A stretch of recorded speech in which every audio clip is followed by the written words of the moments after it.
जैसे जैसे वे लोग जंगल के अंदर जा रहे थे, उनका पीछा दो आंखें कर रही थी। एक पल को चारों ने पीछे पलटकर देखा, मगर वहां कोई नहीं था। शाम हो चली थी। जानवरों के रोने की आवाज कानों को चीर रही थी।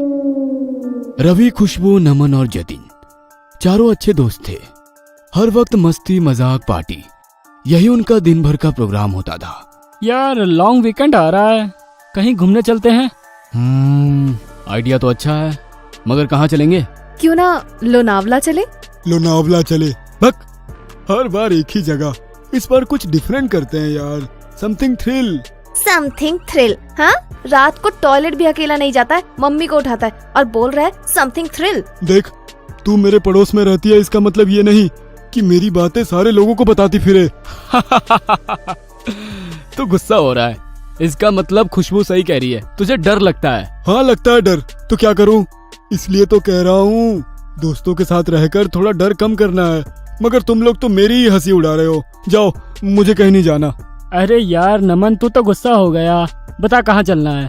इस बार तेरी बताई हुई जगह पर ही चलेंगे। रवि के कहने पर नमन अपने मोबाइल में कुछ सर्च करने लगा। कुछ देर के बाद उसकी आंखों में चमक आ गई और वो मुस्कुराकर बोला, मैंने तुम लोगों को लोकेशन शेयर की है, देखकर बताओ मैंने सही जगह सेलेक्ट की है या नहीं। नमन के कहने पर सभी लोग अपने अपने मोबाइल में देखने लगे। सबका चेहरा एकदम सफेद हो गया था। आर यू मैड नमन? ये क्या बकवास है? और नहीं तो क्या, इस जगह पर कोई नहीं जाएगा। अभी तो तुम लोग मेरी हंसी उड़ा रहे थे, अब क्या हुआ? तुम लोग डर गए? नमन, ये मजाक करने का वक्त नहीं है। हम लोग तेरे साथ मजाक कर रहे थे और तू हम लोगों की जिंदगी के साथ खेलना चाहता है। तुझे पता है ना, वहाँ से आज तक कोई जिंदा नहीं आया। बड़े हीरो बनते फिरते हो तुम सब। जरा अपनी शक्ल देखो, 12 बजी हुई है।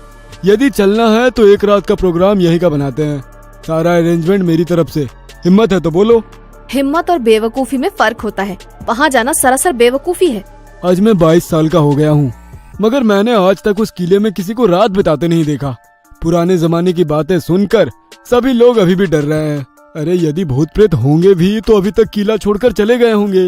लोगों को रात में ना रुकने देने के लिए हो सकता है किसी के द्वारा फैलाई हुई अफवाह हो। सोचो, हम लोग रात रुककर वहाँ से आएंगे तो सभी लोग हमारे बारे में बातें करेंगे और हमारे शहर के इतने खूबसूरत किले से हॉन्टेड वाला टैग हट जाएगा। नमन की बातें सुनकर सब लोग एक दूसरे की ओर देखने लगे। डन, परसों रात को चलते हैं। हमारे घर वालों को इसके बारे में कुछ भी पता नहीं होना चाहिए। उन लोगों के लिए हम लोग एक रात के लिए दोस्त के घर जा रहे हैं।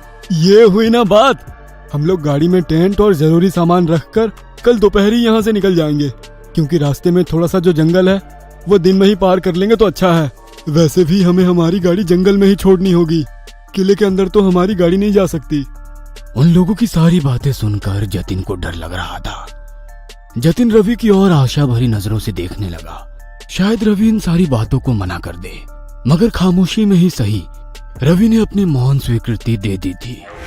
अगले दिन सभी बिना घर वालों को बताए श्रापित किले की ओर जाने लगे। यार एक बार सोच लो, तुम लोग जो कर रहे हो वो सही है या नहीं? यार जो एक बार सोच लिया वो सोच लिया, अब इस बारे में और क्या सोचें? Let's have fun guys. चारों एक ओपन जिप्सी में बैठे किले की ओर जा रहे थे। तभी अचानक जतिन चलती गाड़ी से पेड़ों की टहनियों पर लटक गया। उसे इस तरह गाड़ी से बाहर देखकर रवि, जो गाड़ी चला रहा था, गाड़ी रोककर बोला, यार जतिन, ये क्या बचपना है? अभी तुम्हें लग जाती तो? यार बचपना करने ही तो आए हैं, ऐसे बोरिंग तो दिन नहीं निकलेगा, कुछ तो फन चाहिए। फन चाहिए? हाथ पैर टूटे नहीं चाहिए। जल्दी से नीचे उतर, देर हो रही है। उन लोगों के कहने पर जतिन मुस्कुराकर पेड़ से नीचे उतर गया। वो अब जिप्सी की पिछली सीट पर नमन के साथ खड़ा था। तभी अचानक नमन की चीख निकल गई। रवि ने गाड़ी रोककर पीछे देखा। अब क्या हुआ? अब क्या मुसीबत आ गई? खून, कितना सारा खून है। खून? कहाँ है खून? तुझे होश भी है? तेरे कपड़ों पर। नमन के कहने पर सब लोग जतिन की ओर देखने लगे। जतिन के कपड़ों पर जगह जगह खून लगा हुआ था। ये खून कहाँ से आया? मुझे नहीं पता। अभी ये बंदरों की तरह पेड़ पर लटका था ना, तो हो सकता है पेड़ पर कोई जानवर मरा हो, उसी का खून होगा। किले पर पहुंचकर कपड़े बदल लेना। सभी लोगों को रवि की बात सही लगी। चारों आगे बढ़ने लगे। कुछ दूर जाने के बाद किले की चढ़ाई शुरू हो गई थी। अभी यहाँ से हम लोगों को पैदल जाना होगा। मैं और खुशबू थोड़ा सामान लेकर आगे चलते हैं। जतिन और नमन, तुम दोनों मिलकर टेंट और खाने पीने का सामान लेकर आओ। चारों अपने हाथों में सामान लेकर किले के अंदर दाखिल हो गए। किले में अजीब सा सन्नाटा था। दूर कहीं दो आंखें उन लोगों को घूर रही थी।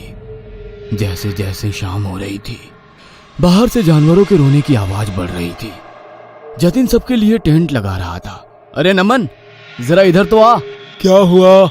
अरे यार, पूरा टेंट फिक्स हो गया है, केवल एक ये रह गया है। इस रस्सी को पकड़, एक कील शायद जीप में ही रह गया है, उसके बिना टेंट फिक्स नहीं होगा। जतिन नमन को रस्सी पकड़ाकर अकेले जीप की ओर जा रहा था। तभी उसके पीछे से एक साया निकला। जतिन ने पीछे मुड़कर देखा तो कोई नहीं था। वह जीप की ओर चलने लगा। जब वो काफी देर तक भी नहीं लौटा तो नमन परेशान होकर बोला, ओए लैला मजनू, दोनों का अकेले अकेले घूमना हो गया हो तो जरा जाकर देखो। ये जतिन मुझे ये रस्सी पकड़ा कर गया है। पिछले 20 मिनट से उसका इंतजार कर रहा हूँ, मगर अभी तक नहीं आया। रिलैक्स यार, रहा होगा। खुशबू के बोलते ही उन लोगों को सामने से जतिन आता नजर आया। ये देख, सामने से आ रहा है। तू भी ना बिना मतलब खुद भी परेशान होता है और दूसरों को भी करता है। जतिन आकर टेंट को फिक्स कर देता है, मगर नमन को जतिन की आंखें लाल नजर आती है। जतिन, तेरी आंखों को क्या हो गया? जतिन गुस्से में उसकी ओर देखने लगा। उसे गुस्से में देखकर खुशबू ने बात को संभाली और कहा, यार नमन, तुझे भी बाल की खाल निकालने की आदत है। हम लोग जंगल में हैं, हो सकता है किसी कीड़े ने काट लिया हो या फिर कचरा चला गया हो। अभी कुछ देर में ठीक हो जाएगी। मुझे बहुत तेज भूख लग रही है, तुम लोग खाने का इंतजाम करो, मैं जब तक कपड़े चेंज कर आती हूँ। कहकर खुशबू टेंट के अंदर चली जाती है। नमन को अभी भी खुशबू की बातों पर यकीन नहीं होता है और वह बार बार जतिन की ओर देख रहा था। जतिन की आंखें लाल होने के साथ साथ स्थिर भी थी, उसमें कोई हलचल नहीं थी। खुशबू टेंट में कपड़े बदल रही थी। उसे टेंट में किसी के होने का एहसास हुआ। यार रवि, तुम्हें जरा भी सब्र नहीं है ना? मैंने कहा ना कपड़े चेंज कर आती हूँ, टेंट से बाहर जाओ। कहते हुए खुशबू पलटी तो टेंट में कोई भी नहीं था। टेंट की चेन लगी हुई थी। खुशबू मुस्कुराकर खुद के सर पर मारते हुए बोली, ओहो, मुझे भी ना हर वक्त हर जगह रवि के होने का एहसास होता है। सभी लोगों को पता है, मगर ये रवि है कि मानने को तैयार नहीं है कि हम दोनों एक दूसरे से प्यार करते हैं। आज रात को इसे प्रपोज जरूर करूंगी। खुशबू सोच ही रही थी कि उसके पीछे से दो आंखें जो उसे देख रही थी टेंट से बाहर निकल गई। खुशबू कपड़े चेंज करके टेंट से बाहर आई। उसकी आंखों में भी जतिन की आंखों की तरह सुनापन था। वह फटी आंखों से सबको देख रही थी। रवि जंगल में खुद को गर्म करने के लिए लकड़ियां जला रहा था। यार नमन, सारी व्यवस्था तू करने वाला था। देख ले तेरी व्यवस्था, इतनी सी लकड़ी है और अब तो अंधेरा भी हो गया। यहाँ लकड़ी कहाँ मिलेगी? सोचा था सारी रात कैंप फायर करेंगे, मगर अब तो ऐसा लग रहा है थोड़ी देर में ही टेंट में जाना पड़ेगा। मैं ऐसा करता हूँ, जंगल से कुछ लकड़ियाँ बिनकर ले आता हूँ। यार लकड़ियाँ रहने देना, पेट्रोमैक्स है ना। नमन के कहने के बावजूद रवि नहीं माना और लकड़ियां लेने चला गया। जतिन और खुशबू दोनों आग के पास खामोश बैठे थे। नमन उनसे बात करने की कोशिश करने लगा, मगर उन दोनों की आंखें देख उसे डर लग रहा था। वो खामोश होकर रवि के आने का इंतजार करने लगा। कुछ देर बाद रवि लकड़ियां लेकर आ गया था। चारों जन खामोशी से आग के आसपास बैठे थे। काफी देर तक जब कोई नहीं कुछ बोला तो नमन बोला, यार तुम लोग तो बड़ी बड़ी बातें कर रहे थे, जंगल में मंगल करेंगे, किले में रात में एंजॉय करेंगे, मगर तुम लोग तो एकदम भूत बने बैठे हो। मैं अब और इस तरह खामोश नहीं बैठ सकता। या तो तुम लोग बातें करो या फिर मैं जीप लेकर शहर वापस जा रहा हूँ। नमन के कहने पर तीनों एक दूसरे की ओर देखने लगे। तीनों के चेहरे पर मुस्कुराहट आ गई और उनकी आंखें लाल चमक रही थी।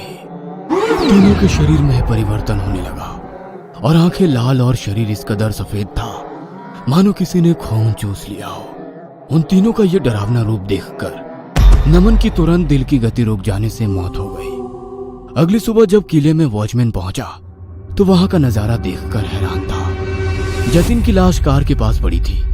थोड़ा आगे बढ़ा तो रवि की लाश जंगल में थी। डरते हुए वो किले की ओर बढ़ा तो किले में कुछ लकड़ियों के राख के ढेर के पास नमन की लाश थी। खुशबू की लाश टेंट हाउस में मिली।